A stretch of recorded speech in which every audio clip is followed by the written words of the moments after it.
We're back. Thank you guys for tuning in for the Two Henry podcast. Councilman Henry Davis Jr. and Henry Davis Sr. And we thank you guys for tuning in. This has been an experience for us, and I really appreciate you guys tuning in.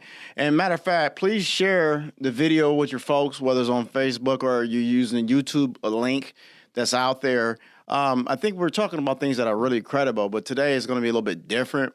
I'm going to take a bulk of the time to explain some things that I think that is necessary and that is needed.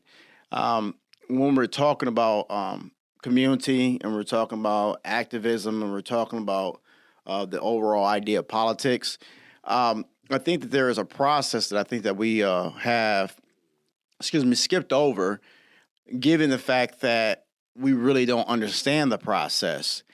And I'm going to do the best that I can in the time that I have to illustrate, to explain, to convey a message that you sort of kind of understand.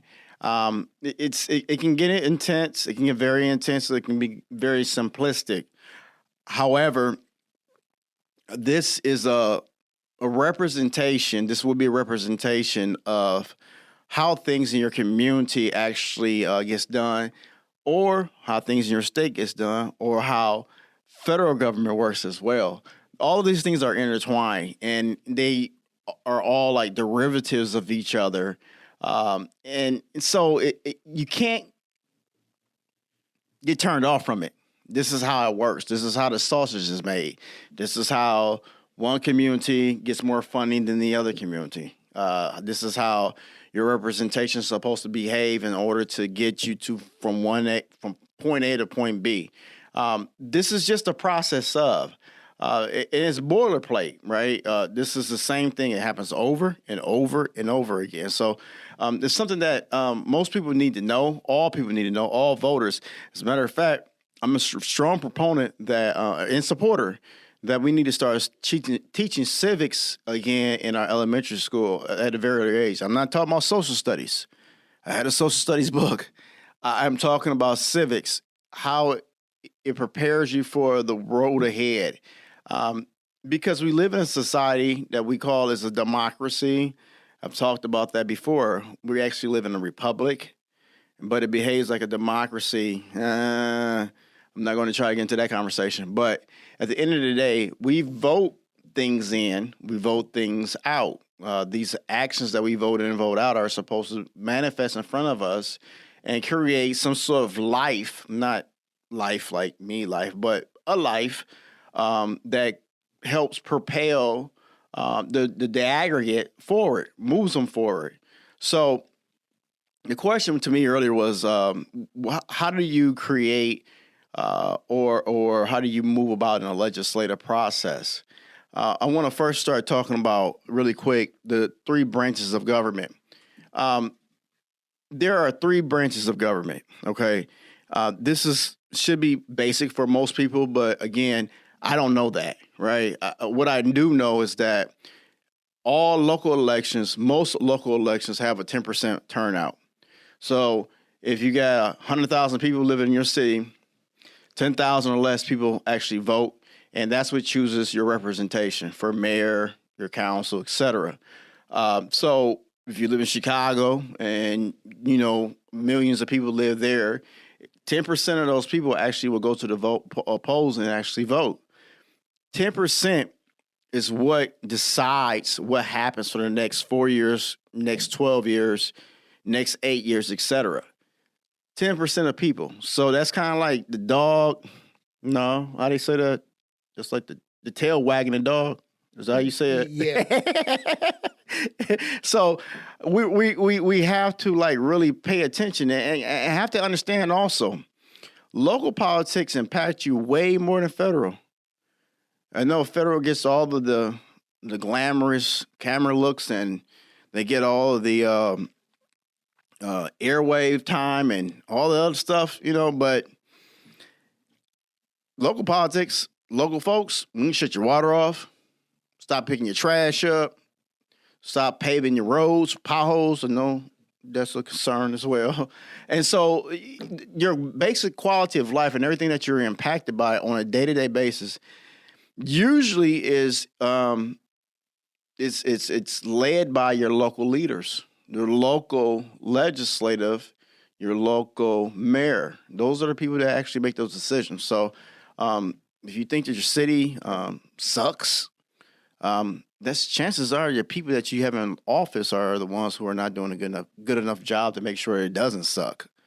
If your city is violent, we can get into conversation about that, but chances are there are not enough programming initiatives and proactiveness that helps keep that thing down, the crime rate down.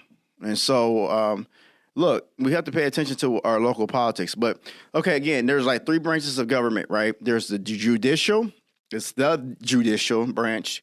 You have the legislative branch, and that's the one I'm going to concentrate on today, the legislative branch. I'm getting tongue-tied already. And the executive branch. Those are your mayors. Those are your presidents. Those are the people who actually are in office by, making things happen. That's pointing this way or that way and saying, hey, we're going to do it like this and do it like that. But they are also the only people that can enforce the law, the people that are at the executive level. The people at the executive level can't pass laws. They can write them, but your legislative people, which is your city council, are the people who actually pass the laws. And then the mayor perhaps doesn't like it or could like it, and then the funding follows behind it. So you can even pass a law or a local ordinance, those words are interchangeable, and it not get the funding that it deserves to be enforced. So it would just be something that's on the books. And there's a lot of those things out there as well. So let me start, with this whole idea. Legislation is usually crafted, will be crafted, have been crafted to help support the aggregate. It usually starts because someone in the corner of the city, or not, downtown maybe, says, hey, I'm having a problem. These things need to be addressed. Problems are always legitimate. They're always legitimate. I'll say it again. Those problems, those issues that constituents come up with are always legitimate. Now, if your representative, your elected representative doesn't think that it deserves time you need to vote that person out of there. Like, for real. They're all legitimate. The taxpayers fund the action of your local government, fund the actions of your state government, fund the actions of your federal government. So let's not confuse a person being elected to office who walks around with a suit on, nice suit, nice tie, nice white shirt, and let's not make them the reason why we don't move forward with things. Let's make them the reason why they are going to move forward with things. It's their job. They're getting paid to do that. That's what they're elected to do. So let no one turn you off. So within the legislative process, that person, that group of people, that union perhaps says, hey, we have this issue. We need it to be addressed. So the addressing is me as an elected official will ask them, what do you want to see happen? That group, the individual says, we want it done and we want it done this way. So it'll be up to myself as an elected official to figure out if, in fact, that particular city can actually get it done. The state of Indiana does not have home rule. Home rule is when a city can enact a law that does not exist at the state level. So when you do have home rule, you can enact a law or local ordinance that is not found in the state statute code book. Those are some of your larger cities have that type of action. But here in the state of Indiana, you don't have home rule. Anytime that the law is talked about on floor at the local level, that law has to be somewhere in your state statute book to say, hey, we've done this. It may not say the exact same thing, but it opens the gate up for it to happen. It has to have some type of value there on the state level, so it can be put down at the local level. So once that group has supercharged their elected officials and say, hey, we want this, it's the job of the elected officials to figure out if that law, I just got done explaining this, actually exists on the books. Prayerfully, it does. And so let's say it does. It exists. But we got to figure out how we're going to make this fit the city of South Bend. I've talked about this before, so let's get this some real life. Citizens Review Board. I spent an extreme amount of time trying to get a Citizens Review Board to be implemented here in South Bend, Indiana. And it worked. It took some time. It was about 5 years. I think it was about 5 years. And so the process of putting that paperwork together and actually get it before council for a vote and also during budgeting season was the haul. So what I was able to do, I did with my colleagues, is that we had several years working towards this resolution. Not only that, we had to work with the auxiliary groups such as the FOP, NAACP, Mamas Against Violence. I think that they participated at some level. But look, don't get me to like exact who participated as far as auxiliary groups. We had community meetings to craft this piece of legislation to make sure that the majority of folks that were participating will be happy with it. And I understand that out of 100% of the people, we're not going to get all 100% to say, yes, this is what we like. As a matter of fact, you don't even get that when you're voting on it. It's just a process of it. So we did 1, 2, 3 steps of public community hearings. Once we heard from everyone, and this is more of a responsible way of doing it. Once we heard from everyone, we then went back to our support staff, which is our attorneys that work for the council. We pay attorneys to help research, to craft legislation for us, and to also to run through the parliamentary rules that are associated, such as Robert Rules of Order, for the function of that particular body. Once we got the opinions from the folks in the city, we went back to our legislative support staff and said, hey, this is what we want. It was a long list. And then we also had to go and find whether there was a Citizens Review Board in the state of Indiana somewhere, some way. Luckily, there was. There were 2. There were one down in southern Indiana. I think it was Greenfield or Greenwood, one of the 2 communities. And then the second one, which is the most powerful example I could use, is the city of Indianapolis. They had one as well. So what we did was we took the city of Indianapolis's legislation and we crafted it and cut it down to South Bend size for a number of reasons, because it needs to fit what we do here. Thereafter, we took it and we put it to not only pen to paper, but we it was drafted, and once it was drafted, each individual council member was able to check it out. This is just the process. This is the more responsible way of doing this. Other ways of doing this, and so along the way, we wanted everybody to have some level of input, opinions that are pushed into this whole entire process, so that we can actually get the votes that we need to clear the hurdle. This is when it gets really, really messy, because now you've given a microphone to everybody in the room and everybody gets a chance to speak. I'm not saying that everybody shouldn't speak. What I'm saying is everybody shouldn't have a chance to speak because this can get wild. And so representatives from these groups were speaking against it. FOP was definitely against it, and they're still against it. And then you had the other groups of people that were there. We want it, but we want to punish police officers. Look, that wasn't what it was for. It was for two things, or maybe three things. But one, definitely to give a voice to the people who felt like that they didn't have a say so on what was going on when they did have a negative encounter with the police. That's reason one.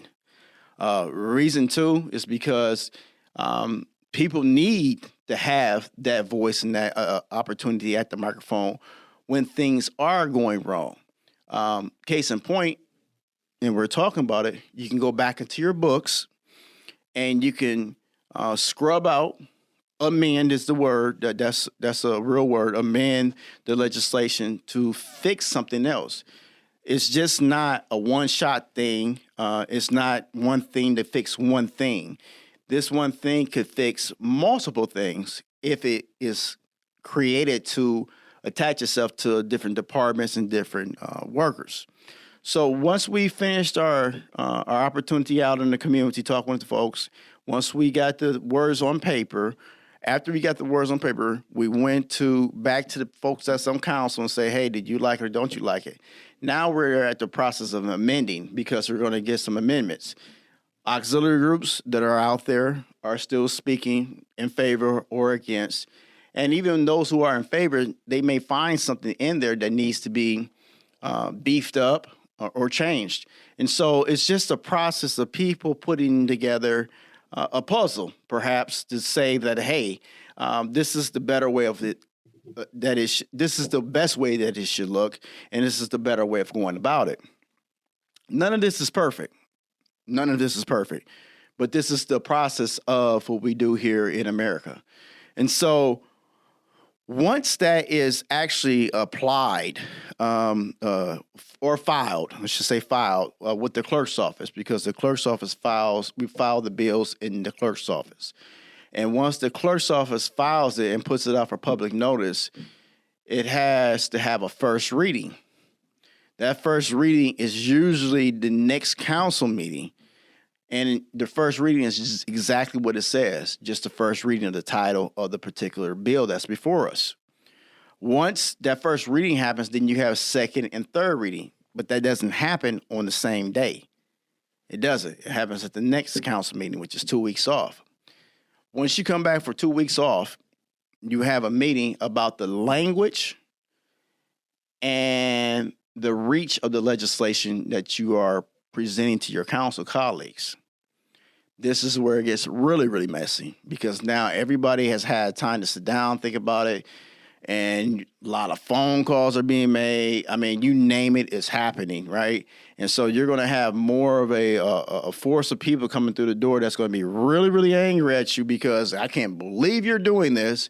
And then you're going to have the opposite effect with the people that are interested. It's like another force of people coming in and saying, rah, rah, shah, shah, we want it. So you have best of both worlds. You go into the council meeting, the second and third reading. Even on the council floor, you can amend the bill through a vote. That vote has to be the majority of the folks that are on council. So that's 5 out of the 9 that's in there. So if you get 5 out of 9 that's in there to agree upon these amendments, whether you're extracting something or adding something, that can happen there. But once you get into that conversation, mind you, anybody and everybody's going to say anything. So once we leave that process, you leave that process going to that second vote or that second reading. That second reading, it has to come out of committee. Let me back up. It goes to committee before it goes to second and third reading. I'm sorry, I just left you. So you have a committee meeting, and it goes to a committee. The committee could be, I don't know. I don't remember which committee went through. What did it go through? Community Affairs or something committee? I can't remember. But the council has several subcommittees that helps vote on legislation that comes through. All of that is there from the outside. Still has to go through the same process. You can't just stop it in committee like that. You can stop it on first reading, but you can't stop it once it gets into committee for second and third reading. So once it leaves committee, it goes, like I said, to the council for vote, second and third reading. Second reading, you hopefully that you've cleared and you've dotted all your I's and crossed all your T's because everybody had something to say, have said it, and any amendments that needs to be made are being made and have been made. So that's second reading. Third reading, it gets to the last reading before it actually goes for adoption. Now, this is when it becomes an actual law or ordinance. The chances of that actually happening are very high if you have consensus or build consensus amongst your colleagues and also with your folks in the community. The bad thing about this is that once it is adopted, 30 minutes later, somebody's going to show up with an issue about what you just voted on. It happens all the time. There is another process after, I think it's a year, you have to wait before you can actually amend the bill. And that means change language, change things within the bill to strengthen the bill or perhaps weaken the bill. But the process of legislation is just exactly what I just spelled out. It's community, elected representation or elected representative, to the council. But before it gets to the council, it goes to your legal support staff, then to council. Then after it leaves the council, it goes to the mayor's office for signature if it passes. Now, in order for the mayor to not veto it, it has to be passed with 6 votes or more. If it shows up with only 5 votes, and 5 votes clears the hurdle, it does. But to make it veto-proof, you have to have 6 votes. So the 5 votes says yes. You want the 6 votes to say even a louder yes. The mayor then has to sign it. And once he signs it, that means it's becoming a law or a local ordinance. I think I've done a good job explaining that. Do you have any questions? Yeah. What it sounds like, legislators actually run the city then. They have a lot of power. A ton of power. Because they have they deal with the money. Fiduciary. Right. Yeah. They have the money. They have the power to legislate. Like you said, now if there's only 6 votes, the mayor got to look at it as a citizen like the rest of us. If it's 5, he can. Or she can. Or well, it's been a he here. Yeah. Maybe we get a she. He can kick it up under the table. Yeah. And don't deal with it. Yeah. So it is a good thing that people would understand fully what you're saying, that the power lies in your representative that you elect, the representative that you have vetted that is going to be for the best for the job. Yeah, you better do that because I'm going to tell you what, a tone deaf, a slow, low vibration representative that's been elected to office is like the worst. It's like You're talking about a bootlicker. Yeah, man. It's talking like about a butt kisser. That's what you're talking about. And we have to get away from them. Yeah, those are like wet blankets, right? Those people, they suck up all the air in the room. They are not there to further along the agenda of the community. They are there to further along their own agenda. So when you vote, you got to follow your vote. You cannot vote, go home, close the door, and watch TV.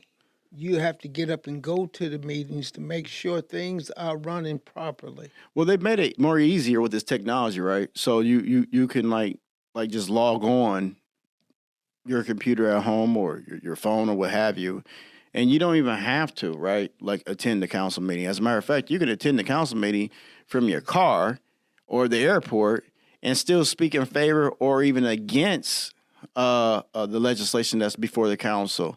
So I like boots on the ground, man.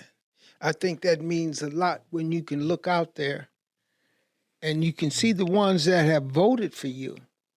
And they're looking you in the eye and you looking them in the eye.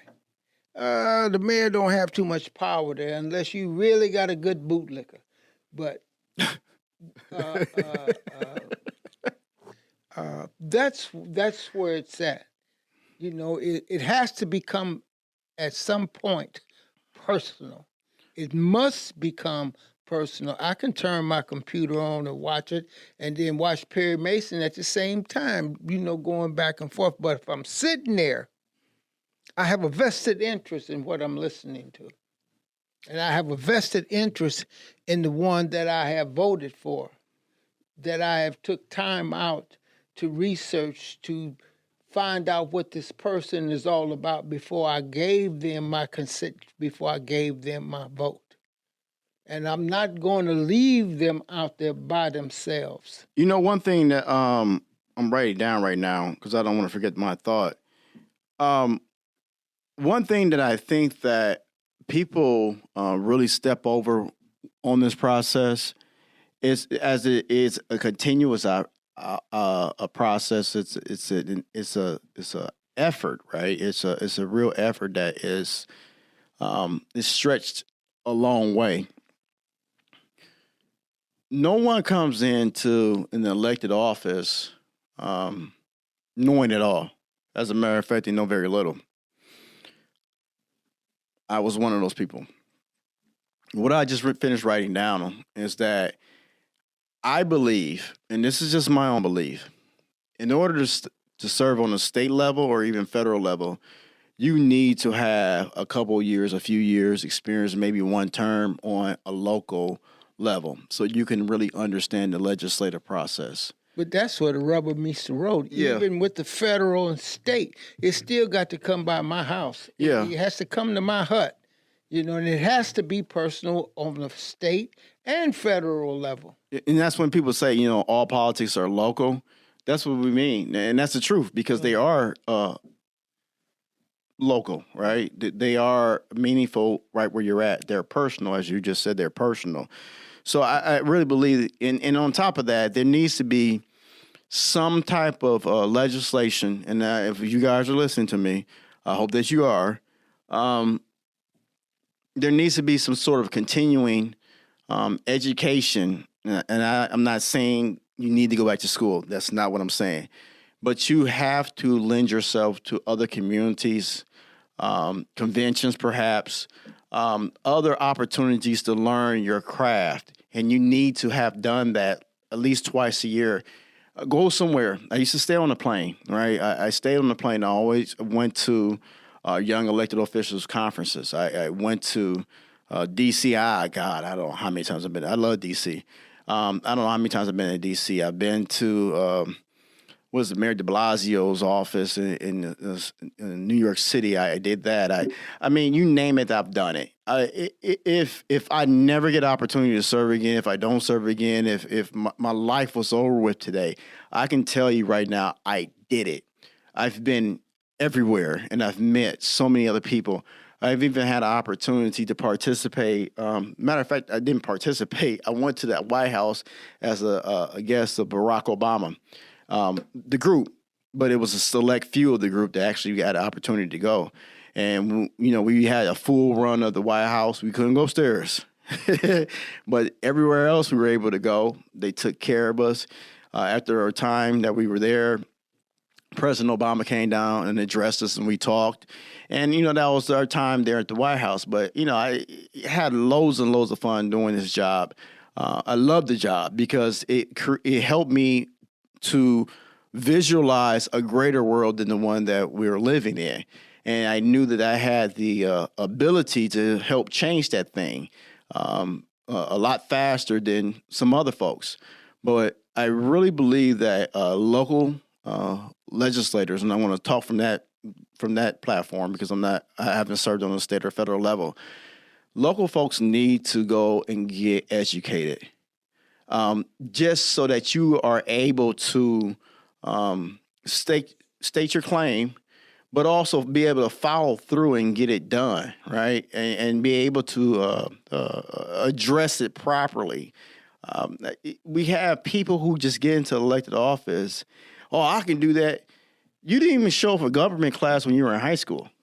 Or you're a prime candidate for the mayor to come and pat you on top of your head. Yeah, and pay you off. Yeah, pat you on the head. Come here, boy. Yeah, I mean, and Lick the back of my hand. and I get that, right? And that's okay. That really is okay. Not really, but that's okay if that's what that person wants to do. But I still need you to be able to answer questions. I still need you to be, in a way, a leader that I can depend on when things go the wrong way. Just don't tell me it's been like that, or I go talk to somebody. But I need you to be able to correct those things. And me personally, I enjoy doing that because I'm competitive like that. I want to get it done. I want to see it done, you know? Well, everybody's not a leader. Well, then there's that too, right? So there are so many ways that this thing can be a lot more simpler than we're actually realizing it, because it is. It's a lot more simpler. It's just a process of people trying to figure out what they can get out of it, more than what they can get out of it for the community. And if we have representation that only thinks about themselves, then they don't deserve to sit in there. I was proud to sit there. Well, a lot of people do not understand what a servant's heart is. Yeah. And that is the foundation of it. If you don't have a servant's heart, you go somewhere and sit down. You know, you're in the wrong lane. You must have a servant's heart, because before it's over with, somebody be done hurt your feelings and you might want to quit and go home. A servant is stand there through thick and thin. And you have those people, and I'm not going to like point them out or name names or anything, but you have people that are just sitting there and they have no idea that the water is wet and the room is hot, you know. And I've heard people say, all I got to do is go in there and vote. All I got to do in there is vote. And so I had fun. I had a lot of fun. I understood the legislative process, and there's a lot more in there that I could talk about. But I just really want, people to understand that the power of what that is, it really resides and exists at the legislative level. I've been able to author over 30 pieces of legislation. It was over 30 pieces of legislation in the 3 terms that I held. A lot of it you get to see manifest in front of you, Didn't they erase your name from a lot of that? And then Pete Buttigieg came in and he amended a lot of my stuff, and then he was able to write his name there. Just real grimy work. But look, it got done. And so that was the whole point. It was, to get it done. But again, look, you guys, thank you so much for tuning in. Thank you for your time. Thank you for your ears. Share this with folks. I'm doing my best to try to educate people on how this actually works. If you want another Martin Luther King Dream Center, that's how that happens. If you want another swimming pool that's coming in, that's how that happens. If you want money reverted from one fund to another fund because you have a legislator that is really strong and understanding of what they're supposed to do, this is how this works, right? You don't want more schools to be closed in your city. Legislation. Right? All of this is done legislatively. Everything has to have a pen onto a piece of paper, and it has to go through a vote. South Bend, we love you. Thank you so much. And South Bend Abroad, we love you as well. Thank you so much for tuning in.